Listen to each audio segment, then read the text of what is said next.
Bill O'Reilly here, Thursday, October 1st, 2020. You are listening to the O'Reilly Update. Here's what's happening across our nation. The Commission on Presidential Debates imposes new rules to prevent the chaos we saw earlier this week. Problems with early voting are starting already. New York, to fine folks for not wearing face masks. Disney fires thousands of theme park employees. The National Football League postpones its first game because of COVID. Also ahead, what I learned from the debate. But first, the governing body on presidential debates announcing its plan to set forth new guidelines for the next two expositions between President Trump and Joe Biden, saying the events need, quote, more structure, unquote. I'll say. Democrats calling on the commission to install mute buttons to cut the audio if a candidate interrupts. Of course, that will not happen. At least 3 states reporting serious problems with mail-in balloting. Some voters in New York, Northern Virginia, Pennsylvania, upset after receiving the wrong documents in the mail. Said one councilman in New York City, quote, "There's just mass confusion about these ballots and what people are supposed to do with them," unquote. New York Mayor de Blasio warning residents, you better wear a mask. The city is rolling out a $1,000 fine for anyone not wearing a face covering in public after being warned. The positivity rate for COVID rising above 3% for the first time in New York in months. Nearly 24,000 people have died from the disease in New York since March. Workers at Disney theme parks facing layoffs to cope with decreased attendance during the pandemic. Disney firing 28,000 employees in California and Florida. The global corporation has been hemorrhaging cash since the outbreak began, losing more than $1 billion already. The NFL rescheduling its first game because of the contagion, doctors confirming a COVID outbreak on the Tennessee Titans. 4 players, 5 staff members testing positive. Officials say most of the men are experiencing flu-like symptoms and respiratory problems. In a moment, lessons learned from the first debate this week. That's next. Hey, investors seeking steady cash flow, ready to diversify. Have you considered a proven real estate investment fund? NRIA has grown to be one of the nation's leading specialists and offers 10% annualized monthly payouts with bonuses targeted at 18 to 21%. That's right, you could receive steady 10% return monthly payments with bonuses. As its slogan says, they specialize in realty investing done right. You can even use your 401k or IRA to invest. NRIA's 15-year track record and $1.2 billion in new construction development backs you. Learn how you can invest in this hard asset real estate cash flow fund today and receive 10% annualized monthly payouts with bonuses. This is something savvy investors should research and consider. So please call now, 201-210-2727, 201-210-2727, or visit nria.net. Time now for the O'Reilly Update message of the day. What I learned watching the debate, and I wasn't alone. 74 million folks watched in America across 16 TV networks, an estimated 30 million more viewed on streaming services and the net. As widely discussed, the 90-minute debate was a fiasco, mainly because of interruptions and the lack of specific questions. Let's take a look at President Trump first. In the first 7 minutes of the debate, he was leading.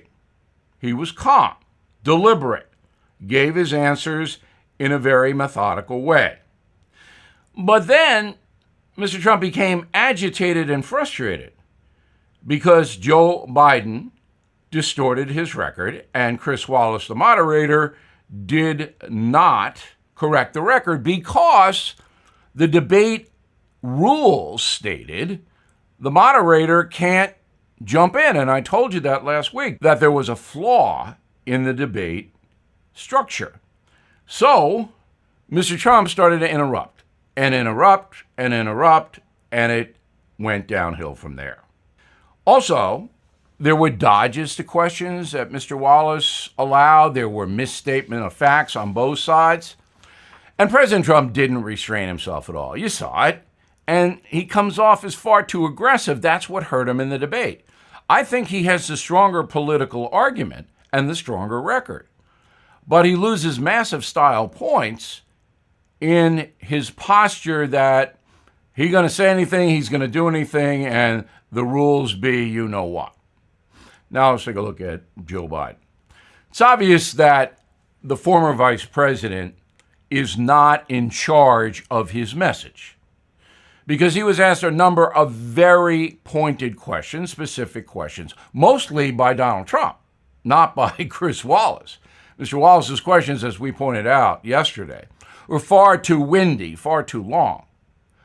But to give you an example, when you are asked why you called Mr. Trump a xenophobe when he stopped flights from China on January 30th, and you don't answer, I mean, that's insulting to the audience. Americans want to get a measure of both candidates during a debate because most people don't pay attention. They're not like you listening to this broadcast. They don't seek information. So 3 times a campaign, they get, if they want to watch the candidates in person. And then the candidate doesn't answer a simple question like that. It's also obvious that Joe Biden will not challenge the far left. And we saw that when he was asked about packing the Supreme Court, which is a vital situation. Joe Biden would not answer the question whether he will or will not pack the Supreme Court. That means add more justices through the Senate. And that is a vital thing for Americans to know. Now, by not answering, Mr. Biden did answer. And the answer is yes. That scares the heck out of me. So that's what I learned. I'm Bill O'Reilly, and I approve that message by actually writing it. Disagree? I want to hear from you. Bill@BillO'Reilly.com. And please consider my brand new book, Killing Crazy Horse, massive bestseller already. You will like this book. Give you a little escape over the weekend. In a moment, something you might not know. What does COVID-19 have to do with losing your home? Well, the FBI reports that since the virus struck, cybercrime up 75%. The legal title to all our homes is online. Home title theft is a cybercrime. Cybercriminals find the title to your home online, forge your signature on a quitclaim deed, and then refile as the new owner of your home. They can take out loans against your home, steal the cash, stick you with the payments. You will not know until you get a late payment notice or a foreclosure that you have been scammed. Home Title Lock protects your home's legal title. Your home is your most valuable asset, your safe haven. Home Title Lock puts a virtual barrier around your home's title. When they detect tampering, they shut it down. So please go to HomeTitleLock.com. Register your address to see if you're already a victim. Use code RADIO for 30 days of protection, free. HomeTitleLock.com. Use code RADIO. Now, the O'Reilly Update brings you something you might not know. 58 years ago today, a local radio celebrity launched one of the most successful television programs in history, The Tonight Show with Johnny Carson. The program aired for 30 years and featured guests including Robert Kennedy, Richard Nixon, Elvis. Almost every big name in the USA appeared with Johnny Carson. Here's the backstory. Carson grew up in Iowa and Nebraska performing magic tricks and card games for his friends, and his mother actually sewed him a cape so he could entertain the neighborhood at birthday parties and family picnics. At age 14, Carson debuted as the Great Carsoni, charging $3 to watch him do his magic show. After graduating high school, Johnny Carson hitchhiked to Hollywood, where he was arrested and fined $50 for performing magic on the streets. Carson joined the Navy in 1943 during World War II, was en route to serve in the Pacific when the war ended. While on board the USS Pennsylvania, Johnny Carson posted 10 boxing wins as an amateur. Bet you didn't know that. Carson returned to Omaha after his military service, starting a career in local radio and TV. After a series of quiz shows and comedy routines with longtime sidekick Ed McMahon, Johnny Carson was picked by NBC to create a late-night program as a counterpart to NBC's Today Show.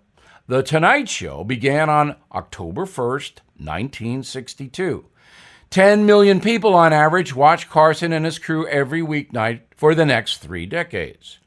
Johnny Carson retired in 1992, died in 2005 at the age of 79 from a series of heart problems. And here's something else you might not know. Since the days of Johnny Carson, late-night TV has collapsed. Hosts Jimmy Kimmel, Jimmy Fallon, Stephen Colbert each struggle to reach even 2 million viewers each night, largely because the men have embraced left-wing politics. That turns off much of the country. Johnny Carson did not do that. 20 million people tuned in to watch Johnny's final broadcast. I doubt anyone's going to care that much when their current crop of comedians say farewell. Back after this.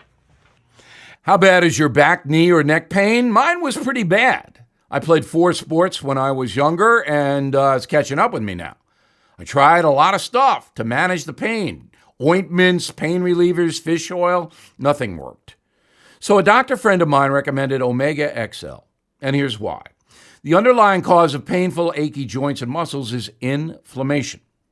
The key to knock down inflammation before it causes damage is backed by 35 years of research, and that's what Omega XL does.